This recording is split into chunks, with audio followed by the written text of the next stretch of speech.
tanks and mechanical beasts that were spawned out of World War I and is continuing to be used today. In this documentary, we're going to be following a more well-known tank, simply known as the Tiger. So please follow me in this documentary as we review the Tiger project.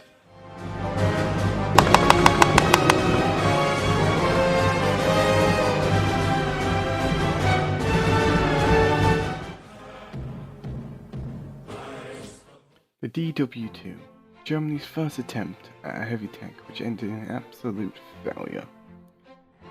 Its hull was based on Panzer IV and the armament was also based off of Panzer IV, and this didn't really prove out to be what Germany was looking for, as it wasn't well equipped enough, thus leading the project to be dropped. However, this spawned curiosity in heavy tanks and led Germany to further develop on the heavy tank project, such as moving on to the VK series, such as the VK3001 and the VK4501. Most people question, why did the German forces need a heavy tank? And this was to take the damage that the Allied forces were doing and to deal it back in a much more painful way, as they would put it. This led to the VK series of tanks and also some prototypes like, as we mentioned before, the Deutsche Birchwagen 2. However, these weren't really successful, as we all know. However, the heavy tank project was inspired by a few vehicles, the T-34 and the Matilda. These tanks had an impact on the Tiger project quite significantly, judging how they're the ones that sort of sparked the whole idea for this Tiger. The Matilda made the German forces realise that they need strong armour and a heavy tank fast. The T-34 made them realise that it needed to be well equipped to fight them, thus meaning that it introduced the 88mm gun that it is now using. These were much more better tanks than the current German forces were using, since they could take the damage that they were given and easily deal it back, or even in the T-34's case just shrug it off due to its angled armour. The Tiger tank. Its main armour was an 8.8cm KWK-36 gun. It had two 7.92mm MG-34s. Its top speed was 45.4 km/h. Had a max crew of 5. Its armour was 100mm at the front, 80 at the sides, 60 at the rear. This is truly a ferocious tank. Starting off with the positives of it. It had strong armour. This meant that it could take the damage that enemy forces were trying to give it to it. However, because of this, there are still negatives to this. One of them being poor armour profiles. The angles on the armour are just 90 degrees, meaning that there is no angling at all, meaning it can't bounce shots, you just have to take them. The Tiger tank had very superior armour, as we can see in this diagram. When the enemy M4 shells were trying to shoot it, the shot would barely penetrate, causing minor fragmentation on the inside of the tank. However, when they upgraded their guns to a 76mm, we can now see that the shot penetrates, causing major fragmentation. This sort of is an issue to the German tank crew inside, because the fragmentation could lead to injuries, so minor cuts, grazes, and scratches, or even death if they're unfortunate to get a piece of fragmentation lodged in the eyes, or neck, or any part of the face, or even take the full brunt of the fragmentation.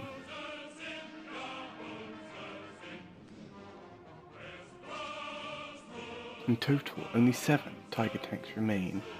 These range from the Tiger 131 in the Bovington Tank Museum to an unfortunate piece set outside of a Russian museum which is left across the way. The low numbers of these is due to how little were produced. As we can see, some of them are in a very poor state.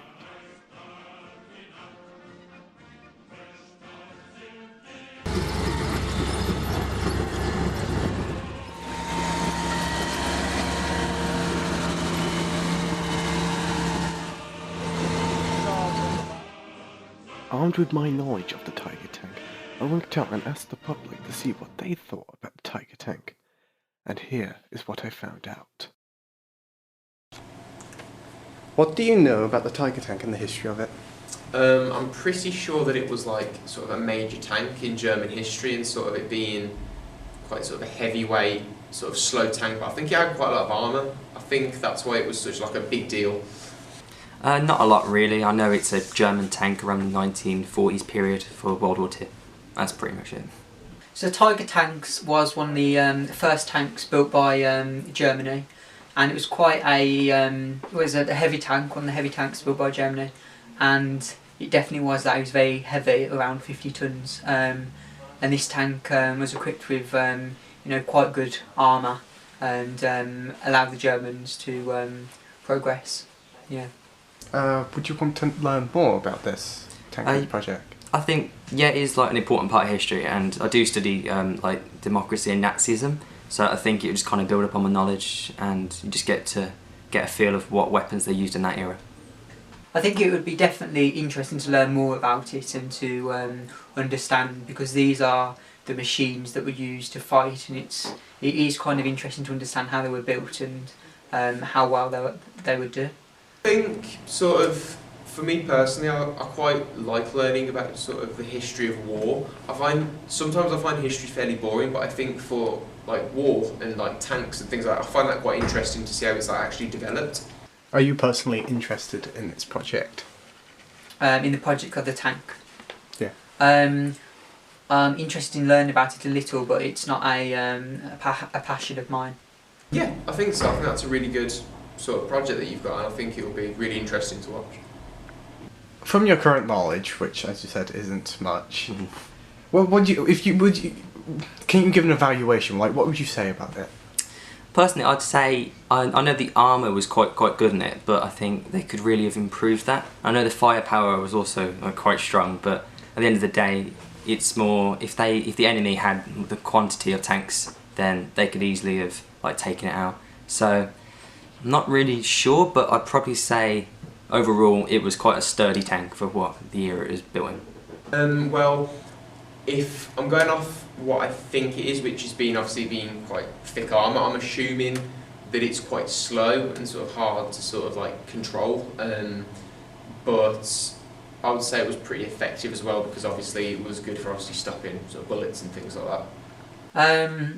I only know a little bit about the tank, but I definitely think it was something that helped them, and I think it's just really amazing how we can build these machinery and make a really good weapon, although it is obviously has many repercussions.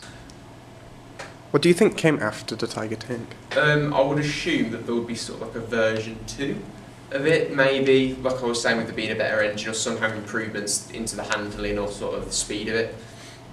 That's quite a difficult one. Well, in the USA, they obviously had the Sherman tanks and stuff, but I'm not really sure on the German history side of it. But if you was to go a lot into the future, obviously you got the American M1 Abrams, but I'm not sure how close to the time period you want that. I'm not sure about that.